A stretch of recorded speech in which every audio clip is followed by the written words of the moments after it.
Hi guys. In this video, I am going to show you how to insert a signature on a PDF file. So let's get started. First of all, open your web browser, and here in the search bar, search for Adobe Sign PDF, and then open this Adobe website. Next, select your PDF file from your PC in which you want to add signature. Now click on eSign here, and then click on Add Signature here. Now here you can add your signature as a name. Or you can draw signature by yourself. Or you can also scan your signature from any image. And then click on Save button here. Now you can drag your signature anywhere on the PDF file. You can also resize your signature.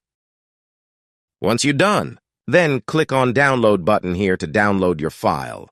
And that's it. If this video helped you out, make sure to join the Show Me Software free newsletter. It's linked in the description below. In this newsletter, I will tell you about the latest software tools and AI that can make you more productive at work and also improve your personal life in many different ways. You can also reply to these emails with any technical support questions you might have, and I'll do my best to help you out for free. This newsletter is completely free and will always be free. So click the link in the description to sign up.